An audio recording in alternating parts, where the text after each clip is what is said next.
Hey guys, it's Rewind. Today I have a little tutorial for you on how you can make bigger armies with better units in Bannerlord.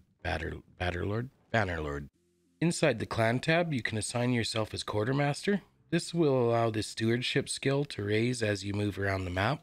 Stewardship will allow you a larger party. If you want a really large army, you're going to need stewardship way up there, so put some focus points into it. Taking a look at the troop breakdown, we can see that Quartermaster is only chipping in 55.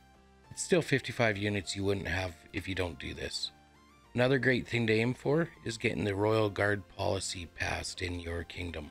Passing policies does cost influence, and if you're running your own kingdom, I would suggest that you pass all the policies you want before you recruit other lords. Great, you have a big army. Now what do you fill it with? What are the best units in the game? Off the start, it doesn't matter too much what you pick, but what you're going to want to do is spend the game collecting these tier 6 units. So we're going to jump right into what these tier 6 units are, where you can find them, and how you can recruit them. As you can see here, the tier 6 archer has over double the bow skill of the tier 5. So while it's time consuming to collect the tier 6s, it is valuable in your playthrough. For those in the early game, filling your army with Crusade marksmen and Imperial legionaries can be a great way to get a good start. There are no tier 6 infantry, but I've found Imperial legionaries to be some of the better foot troops in the game.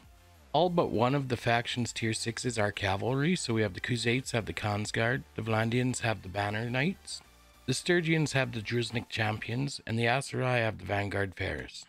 The one that is not cavalry is an archer, and it comes from the Batanians.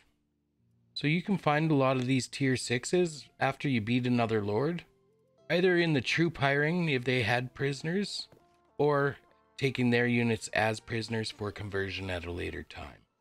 So after winning a battle, if you're unsure which ones belong to which trees, just right click on them and it's going to bring up the troop tree. You can convert troops that you take as prisoner just by traveling with them long enough. You will see this symbol after a little while. This symbol means that the prisoner is ready to join you as a unit in your party. I also find a lot of my tier 6s as base units recruitable from villages from powerful village members. So do everything in your power to make these guys like you. Usually one mission will unlock all of their available troops. If you find a village that offers a lot of these units, they will always offer a lot of these units, so return often. Bandit units and recruits can also be converted into tier 6 units, though you will need the disciplinarian perk that comes from having leadership 125. There is currently a way around this, however. Here we can see I have 16 forest bandits ready to upgrade into Fian champions. However, you can see it's red and I lack the disciplinarian perk to upgrade them into Fian champions. If you possess a castle or a city that contains a training fields, you can simply put your bandits that are ready to upgrade into this castle garrison. The training fields appends experience to the units each day and will automatically upgrade them to the next phase. When you check the garrison the next day, you'll notice that your forest bandits are now Batanian Fians, which can upgrade to Batanian Fian champions. Bandits that you take prisoner generally join you a lot quicker than high tier units that you capture. This makes it probably the best way to get those tier 6 units. Each type of bandit will upgrade into a different faction's elite unit. So the forest bandits will always upgrade into the Batanian Fians. Now that you have the troops, the safest way to level the low end troops is just to auto-resolve battles by hitting send troops against looters.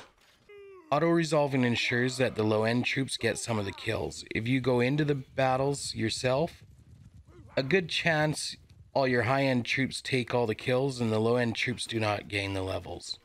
Auto-resolving against looters ensures that your units will not be killed. They will be wounded occasionally, but they will not die. If you auto-resolve against bandits, even small groups, you should expect losses. I really hope you enjoyed this video and that you learned something. I know the pace is fast, I like to just present the information and have it out there. Again, all the love, Rewind.